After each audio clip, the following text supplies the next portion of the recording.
I stepped through the grand double doors of the ballroom, the weight of 1,000 miles and countless battle scars clinging to my skin. The air inside was thick with the scent of white roses and wealth, a stark contrast to the dust and despair I'd left behind in war-torn lands. My sister Samantha's wedding was a spectacle, every detail polished to perfection, crystal chandeliers, cascading floral arrangements, and guests in designer gowns sipping champagne as if the world outside didn't exist. I hadn't seen her in 5 years, not since I'd enlisted and traded family gatherings for sand and gunfire. Now standing here in my ill-fitting rented suit, I felt like a ghost, invisible yet somehow on display. Every eye seemed to turn toward me as I lingered near the entrance, unsure if I should even be here. Whispers rustled through the crowd like dry leaves, and I caught fragments of their judgment. "Who's that? Doesn't look like he belongs." My hands clenched into fists at my sides, the familiar tension of being watched coiling in my chest. I'd faced enemy fire without flinching, but this scrutiny from strangers and distant relatives felt like a different kind of battlefield. My boots, though polished, still carried the faintest grit of desert sand, a silent testament to where I'd been. I scanned the room for Samantha, hoping for a familiar face, but she was nowhere in sight, lost in the swirl of satin and laughter. I forced myself to move, weaving through clusters of guests who barely parted for me. My heart thudded unevenly, a rhythm born from too many nights on edge. A woman in a shimmering emerald dress caught my gaze, her lips curling into a faint sneer before she turned away. I wanted to shout that I wasn't here to ruin their perfect day, that I just wanted to see my sister to feel something like home again. But the words stayed trapped in my throat, heavy and unspoken. Instead, I found a corner near a towering ice sculpture and stood there trying to disappear into the shadows while the celebration pulsed around me. Memories crept in unbidden Samantha and me as kids sneaking cookies from the kitchen, her laugh bright as sunlight. We'd been inseparable then, before life had carved such different paths for us. I hadn't even told her I was coming. The invitation had arrived at my last known base, forwarded through a labyrinth of military mail. I'd debated not showing up, knowing I'd stick out like a sore thumb among her new world of privilege and polish. Her fiancé, some high-flying tech mogul, came from a family dripping with influence. Diplomats, executives, people who shaped the world from boardrooms, not battlegrounds.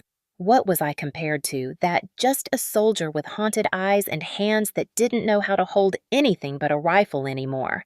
A sudden hush fell over the room, pulling me from my thoughts. The crowd parted like a sea, and there she was, Samantha, radiant in a gown that looked woven from dreams. Her chestnut hair cascaded in soft waves, and her smile was a beacon, though it wasn't directed at me. She hadn't seen me yet, too caught up in greetings and air kisses. My throat tightened. 5 years, and she looked both the same and utterly transformed, a stranger wearing my sister's face. I took a tentative step forward, then stopped, doubt anchoring me in place. Would she even want me here, crashing her perfect moment with my baggage? Before I could decide, a man's voice cut through the hum of the crowd, sharp and commanding. I turned to see a tall figure in a tailored tuxedo, his presence demanding attention. He was older, with a face etched by years of power and decision, and his gaze landed on me with unsettling precision.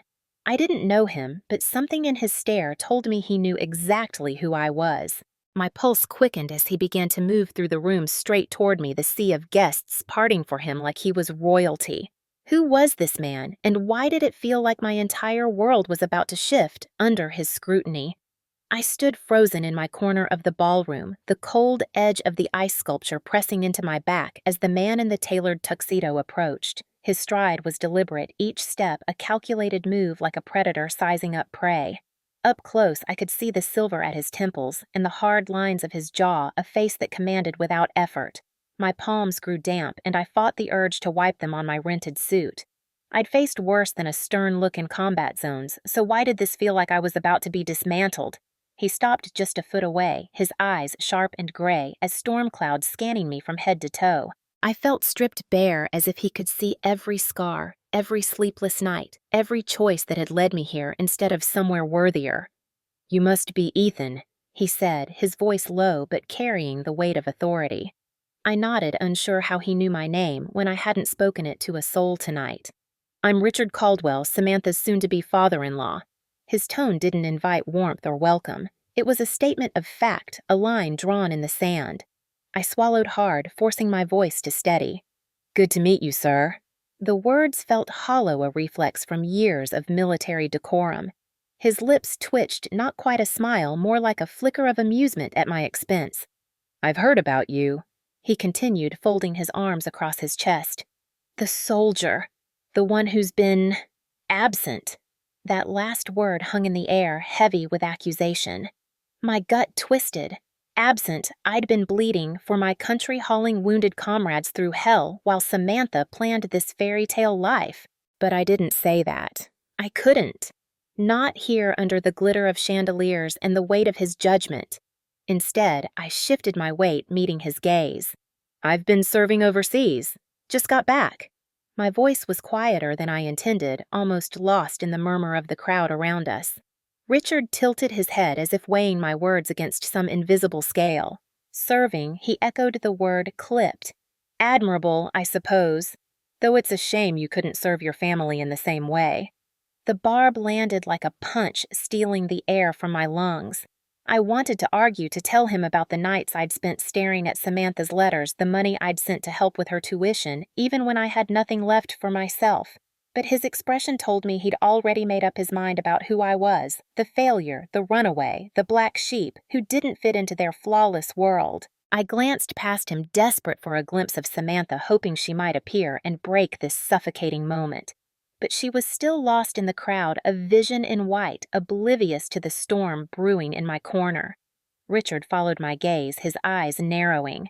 She's worked hard for this life, he said, almost as if reading my thoughts. Sacrificed plenty to get here. You showing up like this, looking like you just crawled out of a trench. It's a distraction she doesn't need. His words cut deeper than any shrapnel I'd ever taken. A distraction. Was that all I was to them after everything I'd given up? My hands clenched at my sides, the familiar heat of anger rising in my chest. I wanted to tell him he didn't know me, didn't know the half of what I'd done for her, for all of them. But before I could speak, he leaned in slightly, his voice dropping to a near whisper. I'm not saying you don't belong in her life, Ethan, but today isn't about you. Don't make it harder for her. He straightened, adjusting his cufflinks with a casual air that made my blood boil. It was a warning, thinly veiled as advice, and it left me reeling. I stood there, rooted to the spot, as he turned and walked away, rejoining the crowd with the ease of someone who owned the room. My heart pounded, each beat a drum of resentment and doubt. Had I made a mistake coming here? Was I really just a burden to her? Now? A shadow from a past she'd outgrown? As I wrestled with the ache in my chest, a soft voice broke through my haze, familiar, trembling with surprise. Ethan. I turned, and there she was. Samantha, her eyes wide and glistening with something I couldn't name. But before I could respond, before I could even breathe, someone else stepped between us, a figure I hadn't expected, and the look on their face told me this reunion was about to take a turn I wasn't prepared for. I turned toward Samantha's voice, my heart lurching at the sight of her. She stood there radiant in her rehearsal gown, her auburn hair cascading over her shoulders like a memory I'd clung to through endless nights in the desert. But before I could say her name, before I could close the distance between us, my mother stepped in front of her, her familiar floral perfume hitting me like a wave of nostalgia and dread. Her smile was tight, the kind she used when she was trying to smooth over something broken. Her eyes, though, those hadn't changed. They darted over me, lingering on the jagged scar along my jaw, the one I hadn't bothered to hide with makeup or excuses. Ethan, honey, you made it. She said, her voice a forced chirp like she was greeting a distant cousin instead of her own son. I felt the sting of it the way her arms hesitated before pulling me into a quick, stiff hug. She stepped back almost too fast, her hands smoothing down her pastel dress as if touching me had rumpled her somehow. I wasn't sure you'd come. You look like you've been through a lot. Her words were laced with pity, maybe even judgment, and I felt my shoulders tense. I wanted to tell her I was fine, that I'd survived worse than her lukewarm welcome, but the lump in my throat kept me quiet. Samantha hovered just behind her, her gaze flickering between us. I could see the conflict in her eyes, part relief, part worry, like she was afraid of what I might say or do. "I'm glad you're here, Ethan," she said softly, but her voice trembled at the edges. Before I could respond, Mom cut in again, her tone shifting to something falsely bright. "Why don't we get you settled at home first? You must be exhausted. And maybe a little spa day tomorrow, just to freshen up before the big day. Smooth out some of those rough edges." She gestured vaguely at my face, my scars, as if they were smudges she could wipe away with a facial and a forced smile. I felt heat creep up my neck, a mix of embarrassment and anger. Rough edges I'd earned, every mark on my skin, every ache in my bones, keeping people safe while they planned weddings and brunches. But I bit my tongue, nodding stiffly. "Sure, Mom. Whatever you think." The words tasted bitter, but I didn't want to start a scene not here, not with Samantha watching her hands fidgeting with the hem of her gown. We made our way out of the ballroom, the chatter of the rehearsal dinner fading behind us. The drive to my childhood home was suffocating, Mom filling the silence with small talk about catering disasters and flower arrangements, while Samantha stared out the window. I sat in the back seat feeling like a kid again, except this time I wasn't just the quiet middle child. I was the outsider, the one who didn't fit into their polished narrative anymore. When we pulled into the driveway, I froze for a moment, staring at the old brick house. The porch swing still creaked in the evening breeze, the same one where I'd promised Samantha I'd always come back for her. Now stepping through the front door felt like crossing into enemy territory. Inside, everything was the same, and yet completely different. The family photos on the wall now included new faces, Samantha's fiancé, his parents, a life I hadn't been part of. My old room upstairs had been turned into a guest suite, sterile and impersonal, my posters and trophies packed away somewhere I couldn't find. I dropped my duffel bag on the floor, the weight of it echoing the heaviness in my chest. Mom lingered in the doorway, her smile faltering. "I just want everything to be perfect for Samantha," she said, almost pleading. "You understand, don't you? She's so worried you'll stand out too much. Just try to blend in, okay?" Her words cut deeper than I expected. Blend in, I'd spent years trying to disappear into foxholes and firefights, and now they wanted me to vanish into their perfect little world, too. I nodded again, my jaw tight, but inside I was screaming. As she closed the door behind her, leaving me alone in this unfamiliar space, I heard footsteps outside, soft, hesitant. The doorknob rattled slightly, and I held my breath, wondering if Samantha had come to finally talk, or if someone else was about to remind me just how little I belonged here. I stood frozen in that sterile guest room, my old life erased from the walls, the faint rattle of the doorknob echoing in the silence. My heart thudded, torn between hoping it was Samantha and dreading another lecture on blending in. The door creaked open, but it wasn't her. It was my younger brother Jake, his lanky frame filling the doorway, his eyes avoiding mine. He'd grown since I last saw him, taller, broader, a man now, not the kid who used to beg me for war stories. "Hey, Ethan," he mumbled, scratching the back of his neck. "Just checking if you're, good." His voice was casual, but there was an edge to it like he'd been sent to babysit me. I forced a smile, though my chest ached. "I'm fine, Jake. Just tired." It wasn't a lie, but it wasn't the whole truth either.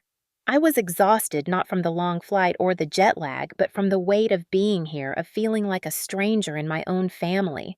He nodded, lingering awkwardly, his gaze flicking to the scar on my jaw before darting away. "Cool. Well, big day tomorrow. Wedding and all. Just don't mess it up, okay?" His words stung sharper than I expected, a reminder of the unspoken rule. I was the liability, the one they all worried would ruin their picture-perfect event. Before I could respond, he turned and left the door clicking shut with a finality that made my stomach twist. I sank onto the edge of the bed, the cheap mattress squeaking under my weight. My duffel bag sat unopened on the floor, a lifeline to the only world I knew anymore. One of sand and gunfire, not Tool and rehearsal dinners. I rubbed my hands over my face, feeling the rough texture of my scars, each one a story Mom wanted to erase with a spa day. How could I blend in when every mark screamed who I'd become? The next morning arrived too soon, the house buzzing with pre-wedding chaos. I barely slept, haunted by the creak of that porch swing and my dreams by Samantha's trembling voice saying she was glad I was here. I dressed in the suit Mom had laid out too tight in the shoulders, too stiff in the collar, like I was playing a role I'd never rehearsed. Downstairs, everyone moved in a blur of pastel dresses and polished cufflinks, their laughter a foreign language. Samantha was nowhere to be seen, likely hidden away with her bridesmaids, and I felt a pang of relief mixed with longing. I wasn't sure I could face her yet, not without the words I'd bottled up for years spilling out. At the venue, a sprawling garden draped in white roses and fairy lights, I found my name on the seating chart, tucked in the far corner, away from family next to strangers who barely acknowledged me. My mother's doing no doubt her way of ensuring I didn't stand out. I took my seat, the wooden chair creaking under me, and watched as the groom's relatives filled the rows near the altar, their whispers and shallow glances cutting deeper than any knife. They didn't know me, but they'd clearly heard stories: the broken soldier, the black sheep who'd come crawling back. I clenched my jaw, forcing a smile as a bridesmaid passed by, her eyes skimming over me like I was invisible. The photographer darted through the crowd, snapping candid shots of everyone but me.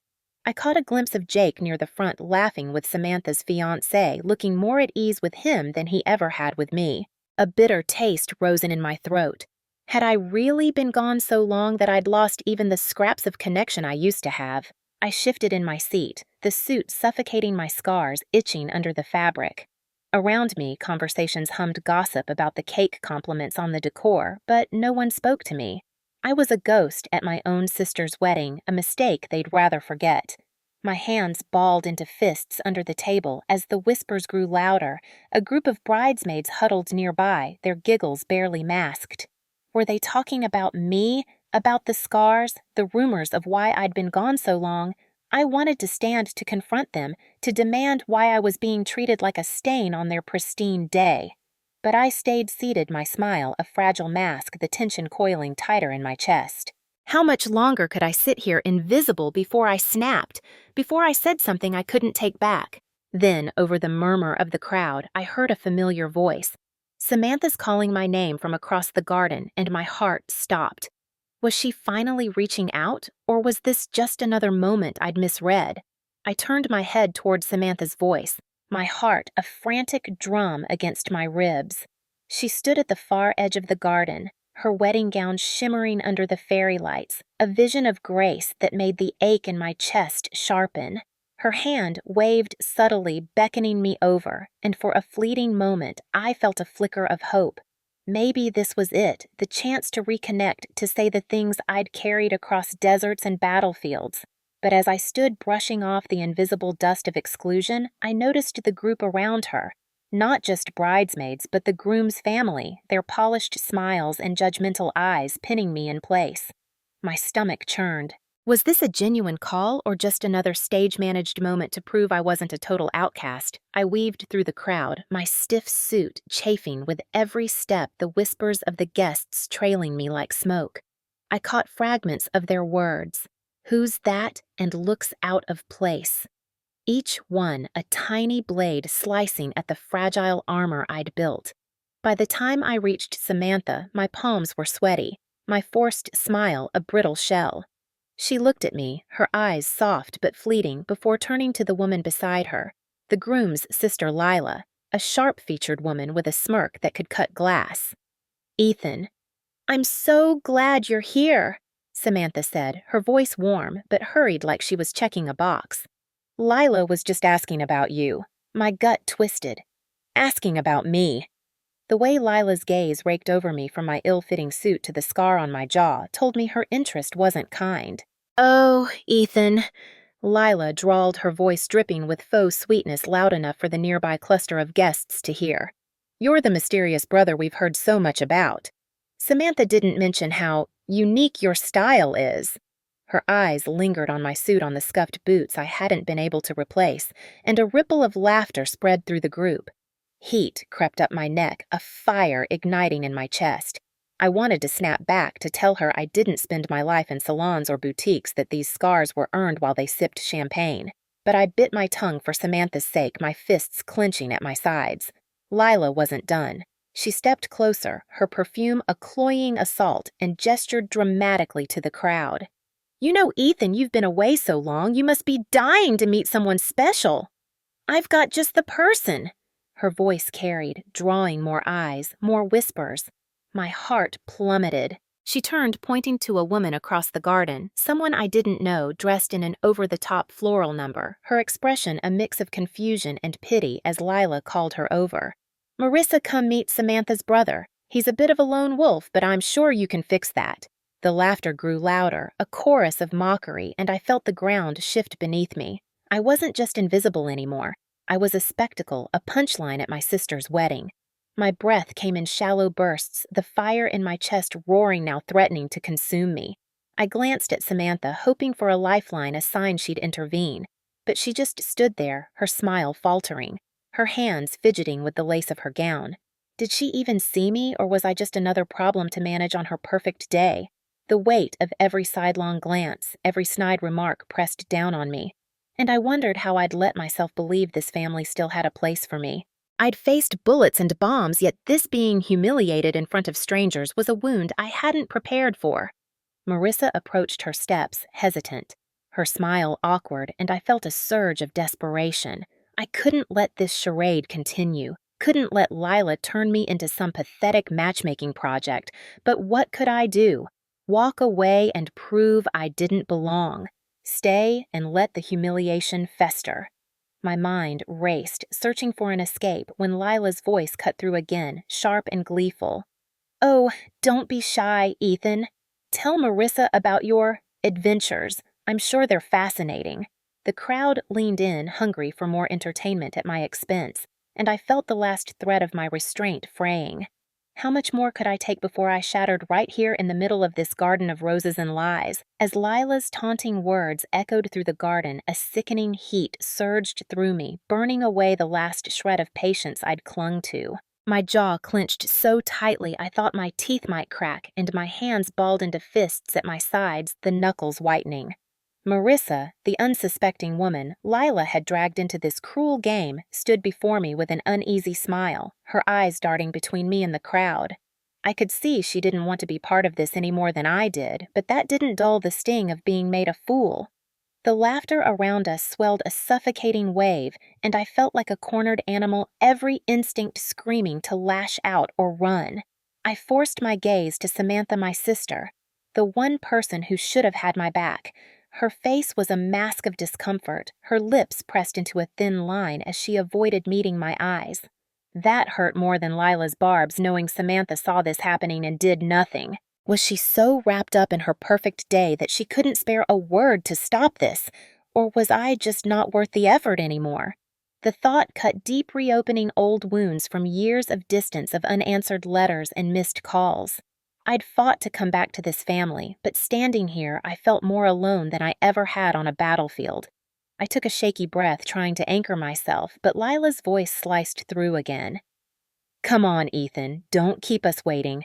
Tell us a story from your travels." Her tone dripped with mockery, and the word travels landed like a slap, as if my years of service were nothing more than a backpacking trip gone wrong. The crowd tittered, egging her on, and I could feel their eyes dissecting me, picking apart the man who didn't fit into their pristine world. My pulse hammered in my ears, drowning out everything but the rage building inside me. I wanted to scream at them, to tell them about the nights I'd spent shivering in foxholes, the friends I'd lost, the lives I'd saved. But I knew they wouldn't care. To them, I was just a broken toy, something to gawk at before moving on to the next amusement. Marissa shifted uncomfortably, murmuring a soft, "You don't have to say anything if you don't want to." Her kindness was a small mercy, but it wasn't enough to douse the fire in my chest. I opened my mouth to respond, to deflect or escape, when a new voice cut through the noise, deep, commanding, and utterly unexpected. "Excuse me, may I have everyone's attention?" The crowd hushed almost instantly, heads turning toward the source, and I followed their gaze, my heart still racing. Standing at the center of the garden near the archway where Samantha had said her vows just hours ago, was a man I didn't recognize. He was tall, impeccably dressed in a tailored suit with an air of authority that silenced even Lila's snickering. His presence was magnetic, and as his eyes scanned the crowd, they landed on me with a weight that made my breath catch. Who was he, and why did he seem to know me? Samantha's expression shifted beside me, her brows knitting in confusion, and even Lila looked thrown off balance, her smirk faltering. "I'm Richard Montgomery," the man announced, his voice carrying effortlessly over the hushed guests. "I've had the privilege of working with the United Nations in conflict zones around the world. And tonight, I'm here to honor someone extraordinary, someone whose courage has saved hundreds of lives." My stomach lurched as his gaze locked on mine again, unwavering. What was happening? I felt the crowd's attention shift their curiosity now, a tangible pressure, and I wanted nothing more than to disappear into the shadows. Richard took a step forward, his expression solemn yet warm, and then, to my utter shock, he gestured toward me. "Ladies and gentlemen, allow me to introduce Captain Ethan Taylor, a man whose bravery in the face of unimaginable danger is nothing short of heroic. My true identity, my rank, my sacrifices laid bare before everyone." The garden fell into a stunned silence, and as Richard bowed his head in a gesture of deep respect, I felt the world tilt beneath me. All eyes were on me now, not with mockery, but with something else. Something I couldn't yet decipher. How would they react to this truth? And more importantly, how would I handle the weight of being seen, truly seen for the first time in years? As Richard Montgomery's words hung in the air, the garden seemed to hold its breath. My name, Captain Ethan Taylor, echoed in my mind, a title I hadn't heard spoken with such reverence in years. The silence that followed was deafening, a stark contrast to the mocking laughter that had clawed at me just moments before. I stood frozen, my heart pounding so hard I was sure everyone could hear it. The weight of their stares pressed against me no longer filled with derision, but with something unfamiliar, curiosity, maybe even awe. I didn't know how to handle it. I'd spent so long hiding behind the scars and the silence burying the man I used to be that being seen like this felt like standing naked in a storm. Richard's gaze remained fixed on me, steady and knowing, as if he could see straight through the walls I'd built. His presence was a lifeline, but also a challenge. He stepped closer, extending a hand, and the crowd erupted into applause, sudden, sharp, and overwhelming. The sound crashed over me like a wave, each clap a reminder of how quickly their judgment had flipped. These were the same people who just minutes ago had snickered at Lila's taunts, who had looked at me like I was a stray dog wandering into their perfect world.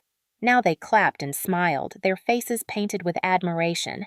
But I saw through it. They didn't value me. They valued the title Richard had draped over my shoulders. They weren't applauding Ethan, the man who'd fought to come home.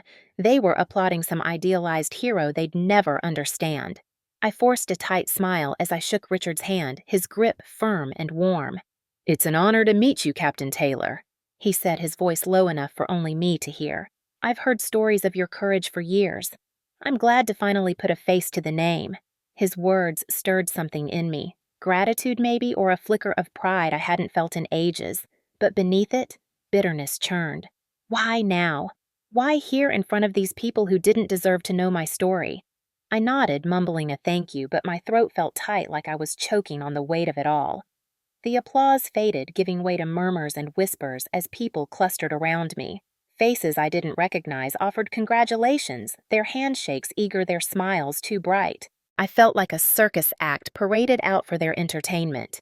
Each "well done" and "thank you for your service" sounded rehearsed hollow, and I struggled to keep my composure. My eyes darted to Lila, expecting a sneer, but even she looked rattled. Her lips pursed as she watched from the sidelines. That should have felt like victory, but it didn't. Her mockery had been honest at least.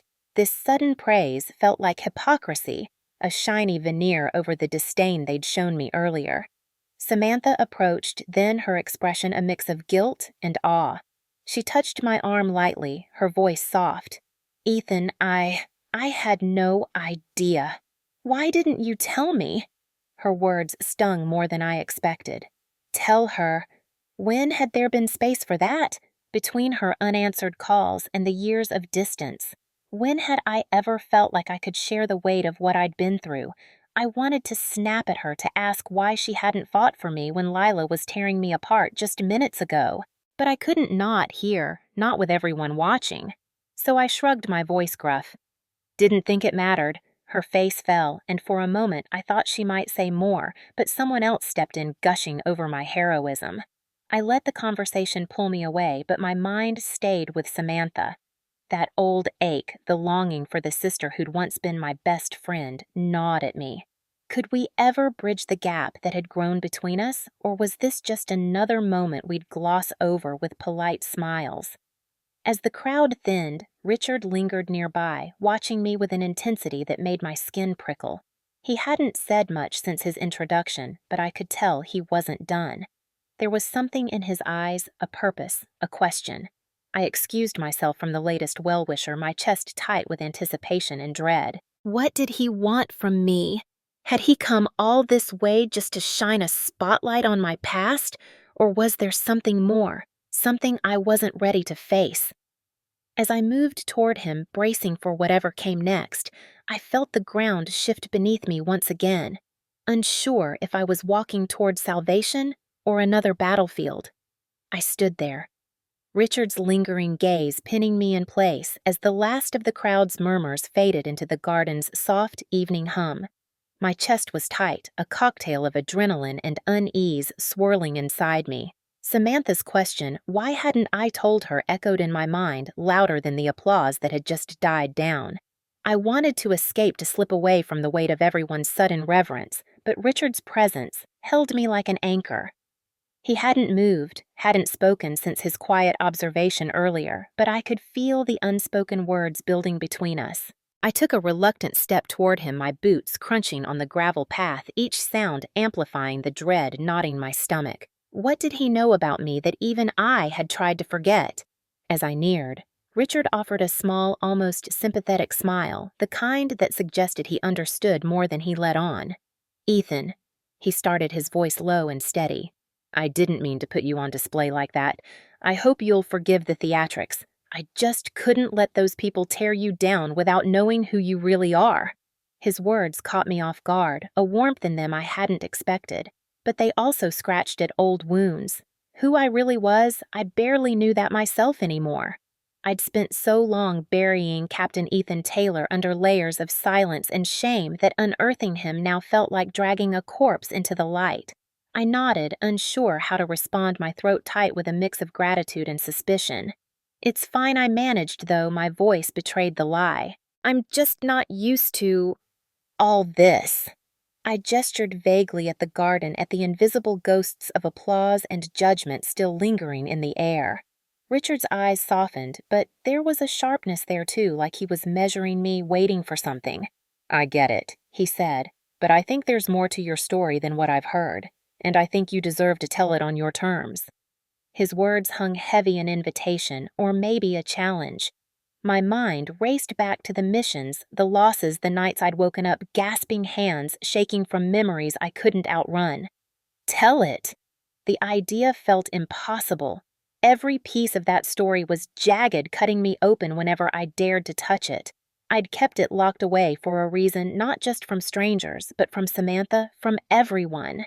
Yet here was Richard, a man I'd just met, asking me to unearth it like it was some kind of buried treasure instead of a minefield. Before I could respond, Samantha appeared at my side again, her presence both a comfort and a burden. Her eyes were red-rimmed, glistening with unshed tears, and her hand hovered near my arm as if afraid to touch me. "Ethan," she whispered, her voice trembling. "Can we talk? Just for a minute?" I felt a pang of guilt seeing her like this, so vulnerable, so different from the distant sister I'd grown used to. But I also felt the old resentment bubbling up.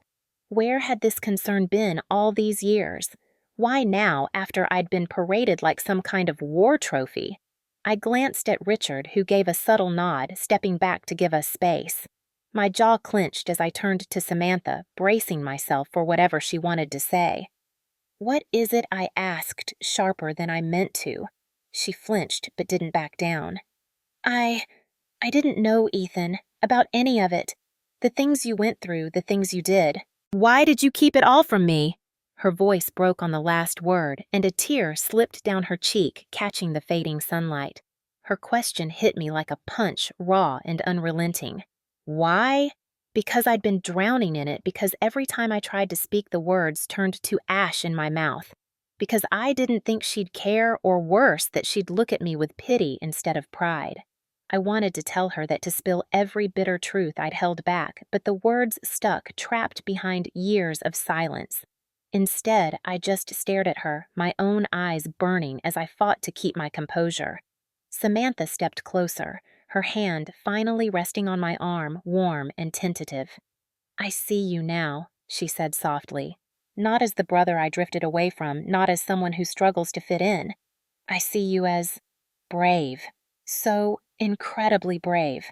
Her words shattered something inside me, a wall I hadn't even realized was still standing. For the first time in years, I felt seen by her not as a burden, not as a stranger, but as the brother she'd once known.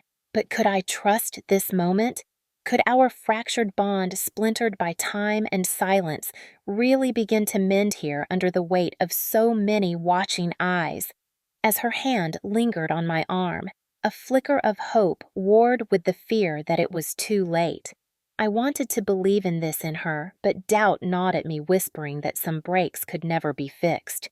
Before I could find the courage to answer, I noticed Lila watching us from a distance, her expression unreadable but intense. What was she thinking now after all this? Was she waiting to strike again, or had something shifted for her too? My heart raced as I realized this fragile moment with Samantha might not be the only revelation waiting for me tonight. I stood there, Samantha's hand still warm on my arm, her words about seeing me as brave reverberating in my chest. The garden around us buzzed with distant laughter from the wedding guests, but in this small pocket of space, it was just us teetering on the edge of something I couldn't quite name. Lila's gaze from afar felt like a storm cloud hovering, her unreadable expression adding to the unease churning inside me. I wanted to focus on Samantha to seize this fragile thread of connection, but my mind kept darting to the weight of all the eyes that had turned toward me earlier. Richard's speech still echoing, unearthing parts of me I'd buried deep. I pulled in a shaky breath, meeting Samantha's teary eyes. I didn't keep it from you to hurt you, I said finally, my voice rough, almost a whisper. I kept it from me, too. I didn't want to face it, any of it. The admission felt like peeling back skin raw and exposing. Her brow furrowed a mix of confusion and pain flickering across her face, but she didn't pull away. Instead, her grip on my arm tightened as if anchoring herself to this moment as much as to me. But I'm here now, she said softly. I want to understand. If you'll let me. Her words stirred something in me, hope maybe, but laced with fear. Could I let her in after all this time? Could I risk dragging her into the mess of memories I'd spent years dodging before I could answer? A figure approached from the side, cutting through the tension like a blade. It was one of Richard's colleagues, a man I'd noticed earlier among the crowd, his posture stiff with authority even in the casual setting of the wedding. He wore a tailored suit, but his weathered face told stories of long nights and hard decisions. Ethan Taylor. He asked, his tone clipped, but not unkind, extending a hand. I nodded reluctantly, pulling away from Samantha to shake it. I'm Marcus Reed with the UN's Humanitarian Division. Richard mentioned you. I'd like a word if you don't mind. My stomach twisted. The UN. I glanced at Samantha, who gave me a small, encouraging nod, though her eyes still shimmered with unresolved emotion. I followed Marcus a few steps away, the gravel crunching underfoot, each sound amplifying the sudden shift in the air. He wasted no time. I've read your file, he said, his voice low, meant for me alone. Your military record, your work in crisis zones, impressive to say the least. We're short on people with your kind of experience. I'm putting together a team for a global response initiative. High-stakes boots on the ground. I'd like you to consider a role as a field coordinator. It's based out of Geneva, but you'd be deployed wherever the need is greatest. His words hit me like a gust of wind, sharp and disorienting. A role with the UN Geneva. My mind reeled, flashing to the chaos of past missions, the dust, the shouts, the weight of decisions that haunted me still. I'd left that life behind, or so I thought, trading adrenaline for quiet struggles no one could see. Now here was an offer to dive back in to be Captain Ethan Taylor again, but on a different stage. I'm not sure I'm the right fit anymore, I said, my voice tighter than I intended. Marcus raised an eyebrow, his gaze piercing. I've seen men like you before. You think you're done, but the field calls you back. It's in your blood. Think about it. You could do real good more than you might realize. I nodded, more out of reflex than agreement, as his words burrowed into me. Real good. The phrase tugged at something raw, a longing I'd suppressed for years. But alongside it came the dread, the sleepless nights, the faces I couldn't save the toll it had taken on my mind. My phone buzzed in my pocket, a sharp reminder of the present, and I glanced at it instinctively. A flood of messages from work, another crisis unfolding, another fire to put out. My chest tightened. How could I even think about a global role when I could barely keep my head above water here? Marcus handed me a card, his expression unreadable. Take your time, but not too long. We move fast. I'll be in town until tomorrow if you have questions. He gave a curt nod and walked off, leaving me standing there, card in hand, feeling the weight of a decision I hadn't asked for.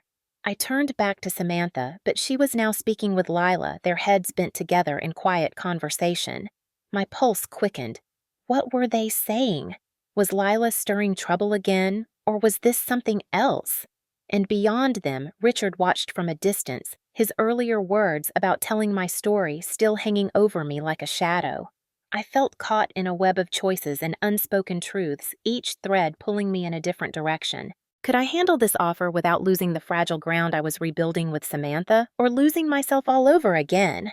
I stood frozen for a moment, Marcus's card still clutched in my hand, the weight of his offer pressing down on me like a physical force. The buzz of the wedding garden faded into a distant hum as my mind raced, torn between the life I'd left behind and the shaky ground I stood on now. Samantha's voice, soft but laden with emotion, snapped me back. She was still with Lila, their conversation now hushed, but the tension in their postures was unmistakable. I took a tentative step toward them, my heart thudding, unsure if I was walking into a minefield or a moment of clarity. As I approached, Lila's eyes flicked to me sharp and unyielding, like she'd been waiting for this confrontation all along. Samantha turned, her expression a mix of concern and something I couldn't read. Guilt, maybe, Ethan. She started, her voice wavering. Lila was just saying something about earlier, about Richard's speech. My stomach dropped. Of course! Lila had been there front and center when Richard had laid my past bare for everyone to gawk at my struggles, my failures framed as some heroic tale. I'd felt exposed, humiliated, and Lila's smirk then had burned into me. Now here she was dragging it up again. I forced my voice to stay steady. What about it, Lila? I asked, meeting her gaze head-on. She didn't flinch, but there was a flicker of something discomfort, perhaps, before she straightened her lips, curling into a faint, almost pitying smile. I just thought Samantha should know how inspiring it was, she said, her tone dripping with something I couldn't quite name. Sarcasm, condescension. I mean, not everyone gets a public tribute like that. I owe you an apology, Ethan. I misjudged you. I didn't realize everything you've been through. Her words hung in the air, polished but hollow, and I felt a heat rising in my chest. An apology. After months of her barbed comments at family gatherings, her whispered judgments behind my back, now she was sorry. I clenched my jaw, the card in my hand crumpling slightly under my grip. I wanted to believe her, to think this was genuine, but something in her delivery, the way her eyes didn't quite meet mine, the faint edge to her voice told me otherwise. This wasn't about me. This was about my title, my supposed valor, the captain Ethan Taylor Richard had painted for the crowd. She wasn't apologizing to me. She was bowing to a narrative she hadn't bothered to understand until it was thrust in her face. Samantha shifted beside me, her hand brushing mine briefly, as if to steady me or herself. Lila. I think Ethan's heard enough about the speech, she said softly, but there was a firmness there, a quiet defense that caught me off guard. Lila's smile tightened, but she nodded, murmuring something about giving us space before stepping away, her heels clicking on the gravel path. I watched her go, my mind churning. That apology stung more than her silence ever had. It wasn't about respect. It was about optics, about saving face now that my story was public currency. I turned to Samantha, searching her face for answers I wasn't sure I wanted. Did she say anything else? I asked, my voice lower, rougher than I meant it to be. She hesitated, her fingers twisting nervously at her bracelet. Just that she didn't mean to make things harder for you, that she thought you were handling everything so well. Her words felt like a half-truth, a softened version of whatever Lila had really said. I wanted to press her to demand the unfiltered story, but the rawness in her eyes stopped me. She was caught in the middle, trying to protect me while navigating her own tangled history with Lila. The weight of the day, the speech Marcus's offer, now this hollow apology pressed down harder. I took a deep breath, forcing myself to focus on Samantha, on the fragile thread between us. I don't need her pity, I said finally, more to myself than to her. I just want to be seen for who I am, not who I was or who people think I should be. My voice cracked on the last word, betraying the storm inside me. Samantha's hand found mine again, her touch warm, grounding. I see you, Ethan. She whispered, her words a lifeline I desperately needed but wasn't sure I deserved. I wanted to hold on to that moment, to let her words sink in and wash away the bitterness Lila had stirred. But as I looked past Samantha, I caught Richard watching us again from across the garden, his expression unreadable, but heavy with intent. My pulse quickened. Was he waiting to push me further, to dig deeper into the past I was still grappling with? And what about Marcus's offer? Could I even consider it with all these unresolved pieces of my life hanging over me?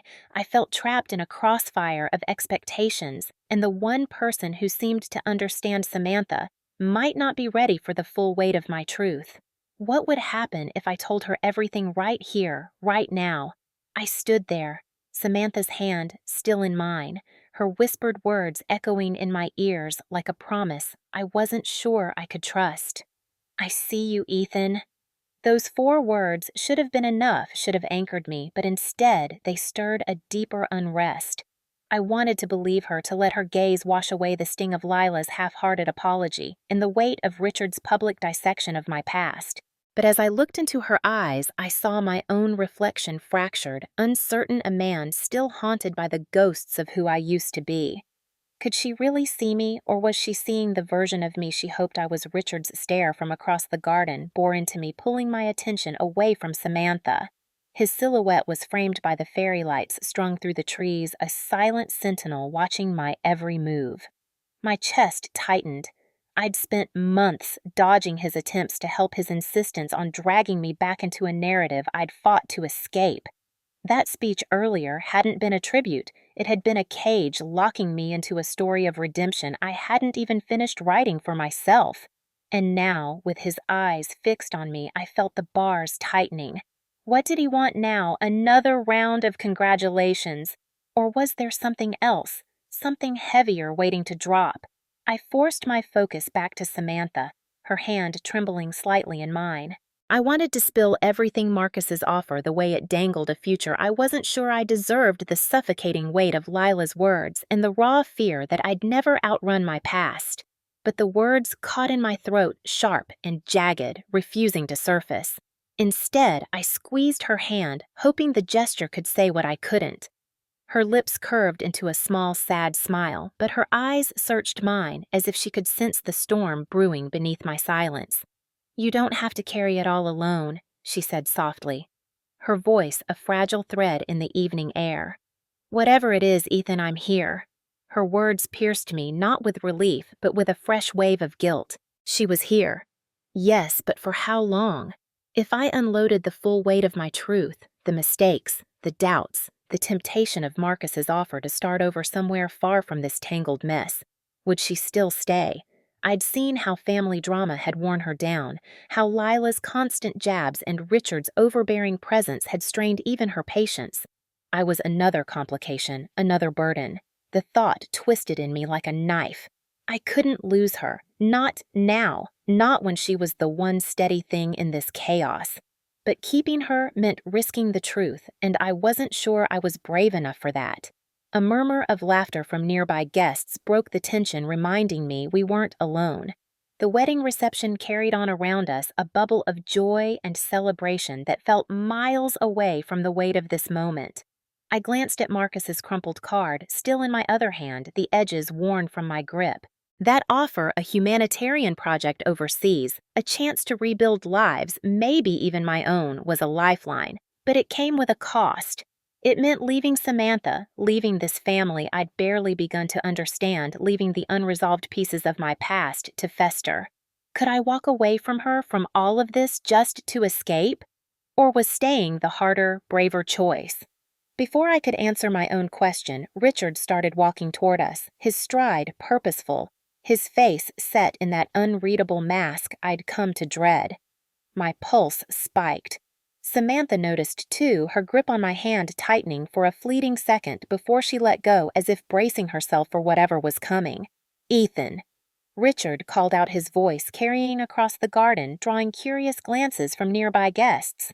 My name in his mouth felt like a summons, not a greeting. Every instinct screamed at me to turn away to avoid whatever he was about to say, but I was rooted to the spot, trapped by the weight of his gaze and the unspoken questions hanging between us. What did he want now? Was this about the speech, about dragging me further into his version of my story? Or was there something worse, something he'd kept hidden until this very moment? As he closed the distance, his eyes locked on mine. I felt the ground shift beneath me, a tremor of unease that threatened to unravel everything I'd been holding together. Samantha's presence beside me was a quiet strength, but even that couldn't shield me from the reckoning I sensed was coming. What would Richard say, and could I handle it when he did? I watched Richard approach, his measured steps cutting through the soft hum of the wedding reception like a warning bell. My heart thudded against my ribcage, each beat a reminder of the unresolved history between us. Samantha stood beside me, her presence a quiet anchor, but even her warmth couldn't ease the knot of dread tightening in my chest. I'd spent so long running from confrontations like this, from the weight of expectations and the ghosts of my past that Richard seemed determined to resurrect. What could he possibly want now after that speech, after parading my struggles before everyone as if they were his to claim? He stopped a few feet away, his eyes narrowing slightly as they flickered between Samantha and me. There was something unreadable in his expression, a guarded intensity that made my skin prickle. "Ethan," he said again, his voice lower now, almost intimate, but carrying an edge I couldn't ignore. "We need to talk. Alone." The word alone hung in the air like a challenge, and I felt Samantha tense beside me. Her hand brushed against mine briefly, a silent question, but I couldn't meet her gaze. Not now. Not when Richard's stare felt like it could strip me down to the raw, fractured core I'd fought so hard to protect. I forced a nod, though every instinct screamed at me to walk away. Sure, I managed my voice steadier than I felt. Samantha hesitated, her lips parting as if to protest, but I gave her a small, reassuring squeeze of the hand before stepping forward. I didn't want her caught in whatever this was. She'd already carried enough of my burdens tonight, and the thought of dragging her deeper into this mess gnawed at me. As I followed Richard away from the glow of the fairy lights and the murmur of the crowd, I couldn't shake the feeling that I was walking into something I wouldn't easily escape. We stopped near a quiet corner of the garden, the shadows deeper here, the air cooler against my skin. Richard turned to face me, his hands clasped behind his back, his posture rigid. "I've been thinking about what you said earlier," he began, his tone measured, but there was an undercurrent of something heavier, something I couldn't place, about wanting to move forward, to leave the past behind. I respect that, but I don't think you're being honest with yourself or with anyone else. His words hit like a punch, sharp and unexpected. I blinked, my mind racing to catch up. "What are you talking about?"